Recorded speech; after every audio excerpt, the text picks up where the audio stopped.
Barrista Cusiufo, está siempre atento, sacando la pelota para Enrique jugando la corta para Diego, a Diego lo marcan dos, sale para dos, se lleva la pelota Maradona, espectacular, se lleva el esférico entre tres, se acerca al área, peligro, pasa el cuarto, peligro de gol, entra y sale, ¡gol!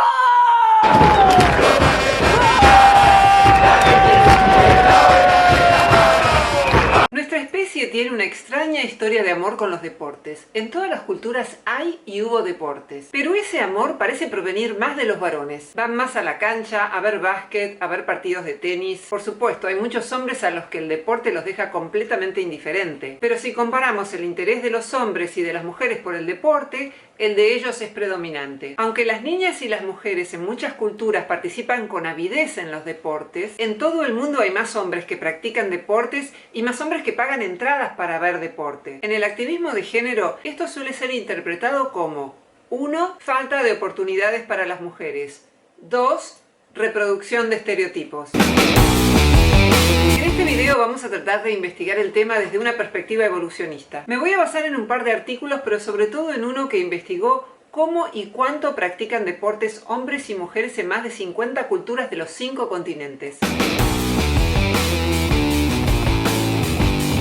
Una de las hipótesis centrales del artículo es que las mujeres en promedio hacen menos deporte y miran menos deporte sencillamente porque les interesa menos. Así como en promedio es posible que a nosotras nos interese más el baile que a los varones, pero esto es solo una especulación y lo dejo para otro video. También hay creciente evidencia de que los atletas, hombres y mujeres en promedio difieren en su motivación, específicamente en su competitividad, en la manera en que compiten y en la manera en que asumen riesgos. Podríamos preguntarnos algo más básico. ¿Por qué nos interesan los deportes? ¿Por qué las personas miran a una persona correr a una pelota? ¿Por qué están interesados en una actividad que aparentemente no desempeña función alguna y que solo exhibe destrezas físicas y mentales? Ser parte de un club suele parecerse bastante a una religión. Se hereda de los padres, el fervor de un fanático se parece bastante al de un fanático religioso. No estoy diciendo que todos los religiosos sean fanáticos. ¿Por qué los hombres pasan horas mirando lo que hacen otros hombres con una pelota en el fútbol, por ejemplo? A mí me sorprende más preguntarme por qué escuchan un programa de radio en el que se habla de eso. ¿Por qué alguien puede tener un placer inenarrable en ver cómo se emboca una pelota en el arco? Esta parece ser una pregunta obvia y sin sentido cuando pensamos en los deportes que se practican en nuestro país. Pero pensemos que estamos en un partido de buzkashi en las estepas del Asia Central, en donde tienen una variante del polo,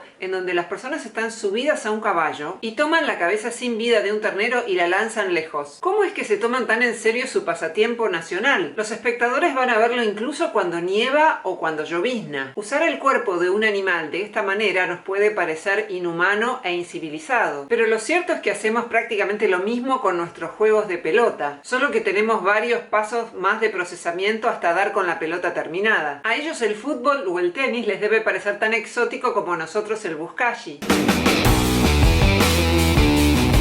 El deporte es producto del aprendizaje social. Sin embargo, para dos investigadores, Block y DeWitt, las motivaciones son innatas y las mismas. Desde una perspectiva darwinista, el deporte puede ser visto, por ejemplo, como una forma para adquirir estatus, y que en el entorno ancestral en el que hemos evolucionado, eso sirvió para reproducirse. Esto no significa que ganar estatus sea la única motivación. Muchos jugadores y observadores están interesados sobre todo en la diversión en el juego. La afirmación de que los deportes son el resultado del proceso evolutivo significa que, tal como ocurre en muchos juegos y prácticas culturales, establecen una jerarquía de prestigio basada en la aptitud y que esta función sería la causa última de los deportes. En otras palabras, la demostración de destreza física y mental en un foro público daría a los atletas un escenario deseable para mostrar buenos rasgos en términos evolutivos. Sobresalir en cualquier deporte específico es en parte irrelevante. Es bastante poco probable que en nuestro cerebro haya evolucionado un módulo del voleibol o un módulo del rugby para resolver problemas adaptativos basados en nuestro pasado ancestral. Pero lo que dicen estos investigadores es que las cualidades atléticas lo que están es mostrando algunas cualidades genéticas importantes para la evolución de nuestra especie. Fuerza, resistencia y flexibilidad suelen ser 3 de los atributos de los atletas y cada uno de estos rasgos probablemente haya sido muy importante en nuestro pasado adaptativo. Por eso, para estos autores, nuestro cerebro ha tenido poco tiempo para cambiar en este sentido desde el Pleistoceno, y todavía estaríamos en busca de estos compañeros y aliados que posean estos rasgos codiciados.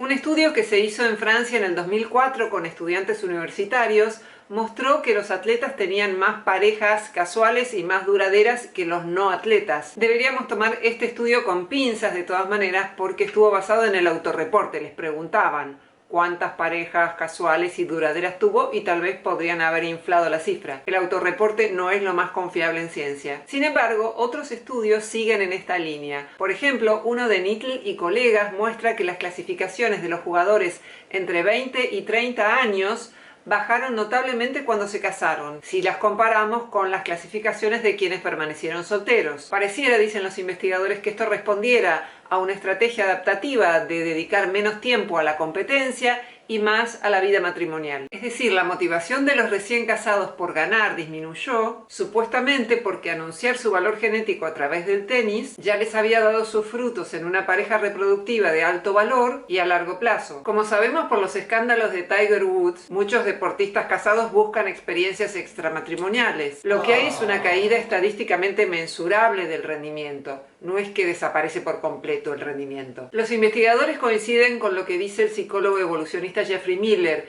y es que de alguna manera lo que hace el deportista se parece a las plumas del pavo real, en el sentido en que supone algunos peligros. Para el pavo real, el hecho de ser visto por los predadores, justamente porque los colores vivos lo vuelven mucho más vulnerable. Del mismo modo, los deportistas también corren riesgos. Y el comportamiento deportivo es un rasgo energéticamente deficiente. Estos autores dicen que el deporte podría ser entendido como un ritual de cortejo que adquiere determinadas particularidades en cada cultura. Incluso hay cierta evidencia de que los atletas más destacados dentro de un equipo suelen ser más atractivos para las mujeres que los otros miembros de ese equipo. En varios estudios se vio que las mujeres suelen calificar como más atractivos los rostros de los deportistas que van en la delantera en el fútbol y en el hockey, sin saber de antemano a qué rostros pertenecen. Hay algo que podría objetarse al hecho de pensar que el deporte cumple una función de apareamiento, y es por qué los varones estarían viendo jugar a otros varones. Estos autores anticipan esta objeción y dicen que una hipótesis sería la de ver a estas personas que practican un deporte como posibles socios cooperadores o como posibles líderes o seguidores. También hay juegos periféricos como los que van a ver un partido de fútbol y compiten con los del equipo contrario, y allí hay una suerte de rivalidad por la gloria simbólica. De hecho, apoyar al propio equipo en grupo puede modificar incluso la fisiología humana. Hay un estudio hecho con pocos participantes como para sacar grandes conclusiones, pero es interesante porque se tomaron muestras de saliva de 21 fans de fútbol, y lo que observaron es que los niveles de testosterona se incrementaban en el equipo ganador y disminuían en el perdedor. Algunos deportes parecen despertar más fervor que otros, y algunos lo identifican con su valor de señalización. ¿Qué es esto? Hay deportes que permiten mostrar los atributos más importantes desde el punto de vista evolutivo. Fuerza, resistencia, inteligencia, velocidad, agilidad, por ejemplo. Esta podría ser la razón por la que el juego de bochas de los señores mayores suele no ser tan popular como otros juegos, el fútbol, por ejemplo. O también otros juegos en otras culturas que requieren de esas cualidades. De modo que el deporte podría ser capaz de dar información genética sobre quienes participan en él. Y los deportes más populares son los que estarían vinculados con estas cualidades genéticas. Los deportes que en cambio están más basados en la suerte permiten identificar menos cuáles serían esas cualidades, esas disposiciones de los jugadores. Quizás por eso hay tanta resistencia que los jugadores usen esteroides anabólicos, porque esta sería como una forma engañosa de mejorar su rendimiento, un poco como el maquillaje para algunas mujeres, y qué pasa cuando uno se despierta con ellas y el maquillaje se fue. Finalmente, dicen estos autores, para que un deporte sea exitoso tiene que tener reglas transparentes, reglas que sean muy fáciles de interpretar por muchas personas y que permitan comprender qué habilidades evolutivamente deseables son las que permiten ganar. Hay otro artículo muy interesante en el que me gustaría centrarme, escrito por Robert Diener, que es un especialista en el bienestar subjetivo, o como se conoce el tema más popularmente, que es la cuestión de la felicidad. Acá, junto a un grupo de investigadores, lo que hizo fue analizar el deporte en 50 sociedades diferentes de los 5 continentes. Vio que en todas las sociedades investigadas había más deportes masculinos que femeninos. Caza y deporte de combates eran deportes casi exclusivamente masculinos. Tengamos en cuenta que la mayor parte de los deportes son competitivos, son juegos. Y un juego puede ser definido como una actividad en la que 2 o más compiten en base a reglas establecidas. Algunos estudios habrían mostrado que los juegos de azar son más frecuentes en sociedades más religiosas y que los deportes más combativos son más comunes en las sociedades en donde hay enfrentamientos armados con otras sociedades.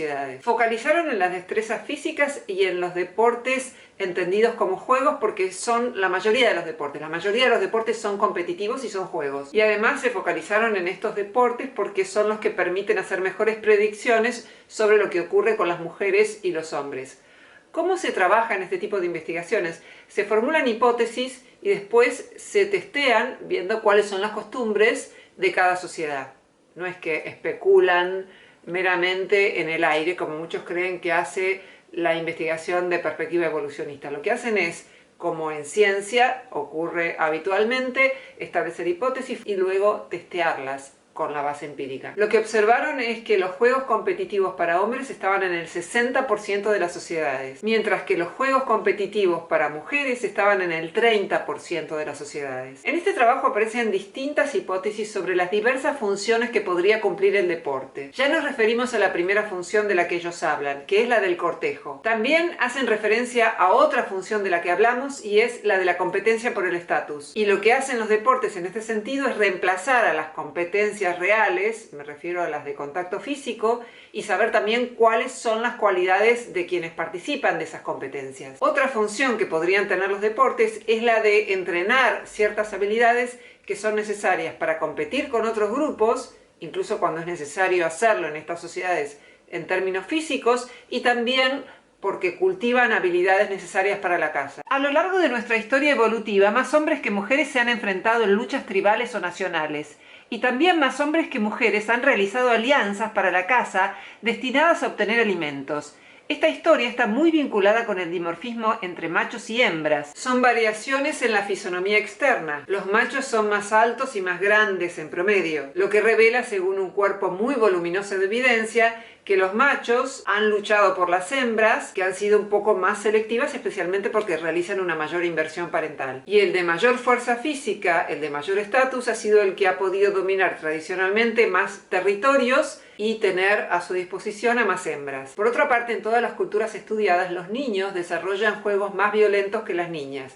Y esto es así también en otras especies animales. Los machos pequeños suelen desarrollar juegos más violentos que las hembras. De modo que los deportes podrían ser una prolongación de estos juegos que acontecen en la niñez y que preparan para la caza o para la lucha. Una suerte de entrenamiento para otras actividades. El hecho de que también en el ámbito de la ficción, de la literatura o del cine, más hombres que mujeres vean géneros que tienen que ver con enfrentamientos físicos, también sería evidencia de esta disposición. Consistentemente, muchos estudios dan cuenta de que los hombres tenderían a formar grandes grupos con otros hombres y a tener jerarquías establecidas dentro de esos grupos, buscando competir con otros grupos. Y también hay estudios que muestran que hay más interés por parte de los varones en el deporte, porque ellos lo dicen, y también porque cuentan la cantidad de hombres y mujeres que van a ver deportes y que practican deportes. En el mundo contemporáneo se hace un gran esfuerzo para tratar de igualar la participación de las mujeres en los deportes, porque el presupuesto es que, como seríamos exactamente iguales en preferencias, como nuestros cerebros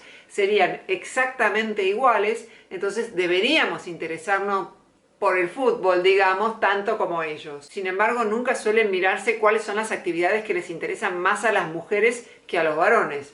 Por ejemplo, y esto, insisto, es una especulación porque no tengo datos duros, el baile o las comedias musicales a las que asisten mayormente mujeres. También hay un estudio que muestra que las mujeres con hiperplasia adrenal congénita que han recibido testosterona en el útero de su madre tienen más interés por los deportes. En este estudio se da cuenta de que en muchas sociedades las mujeres participan activamente en los deportes.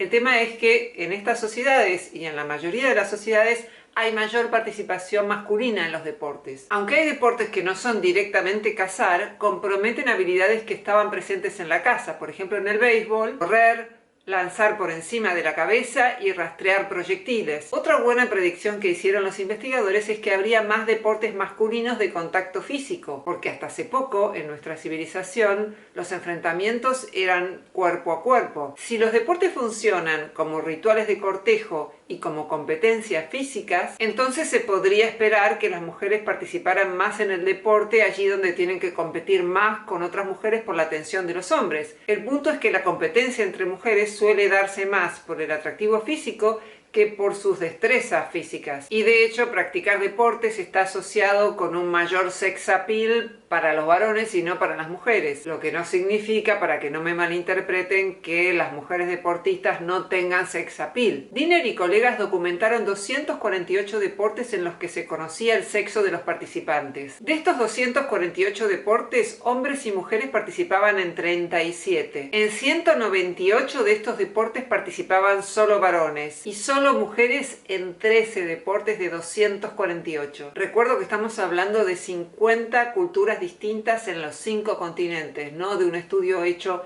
en un solo país. Los hombres participaron en el 95% de los deportes y las mujeres en el 20%. Se encontraron diferencias de sexo en 30 juegos de estrategia, como decíamos, ajedrez, algunos juegos de cartas son juegos de estrategia. Los hombres participaron en el 100% de estos juegos de estrategia y las mujeres solo en el 20% de ellos. En estos juegos de estrategia los hombres pueden representar el papel de jefe de estado, de jefe de un ejército o de un empresario, por ejemplo. Algo interesante es que hubo menos diferencias de sexo en juegos de azar. Participaron un 87% de los hombres y un 73% de mujeres. Tampoco hubo grandes diferencias de sexo en lo que tenía más que ver con juegos vinculados con diversiones. Ahí más o menos el 70% de los juegos tenía participación masculina y más o menos el 70% tenía también participación femenina. De modo que la diferencia fundamental parecería estar en los deportes en los que se muestra fuerza física. A pesar de las muchas diferencias que hay entre culturas,